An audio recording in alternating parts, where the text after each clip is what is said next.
बहुत समय पहले की बात है। एक राज्य में एक न्यायप्रिय और साहसी राजा रहता था। उसका राज्य समृद्ध था, लेकिन राजा को अक्सर अपने प्रजाजनों का हाल जानने के लिए साधारण वेश में घूमने की आदत थी। वह चाहता था कि लोगों की सच्चाई बिना किसी डर के उसकी नजरों तक पहुंचे। एक दिन राजा जंगल के किनारे से होकर गुजर रहा था। अचानक उसने एक छोटे खेत में एक किसान को कड़ी मेहनत करते देखा।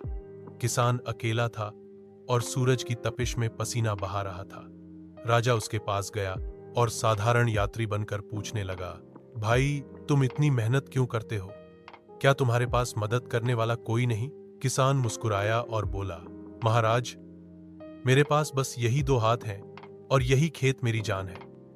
अगर मेहनत छोड़ दूंगा तो भूख से मर जाऊंगा, लेकिन मेहनत में ही मेरी खुशी है। राजा किसान की लगन देखकर प्रभावित हुआ। तभी अचानक पास के जंगल से एक भयानक शेर गरजता हुआ निकल आया।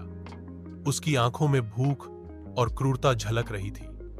किसान डर से कांप उठा, लेकिन राजा ने तुरंत तलवार निकाल ली। शेर उनके पास पहुंच गया और जोर से दहाड़ा। किसान ने सोचा कि अब मौत तय है, लेकिन तभी राजा ने हिम्मत दिखाते हुए शेर का सामना किया। दोनों के बीच भयंकर लड़ाई शुरू हो गई। तलवार और पंजों की टक्कर से जंगल गूंज उठा। किसान पेड़ के पीछे छिपा कांप रहा था, लेकिन साथ ही वह राजा की बहादुरी देख रहा था। लंबी लड़ाई के बाद राजा ने शेर को घायल कर भगा दिया। किसान ने दौड़कर राजा को प्रणाम किया और कहा, आप साधारण आदमी नहीं हो सकते। इतनी बहादुरी मैंने किसी साधारण इंसान में नहीं देखी।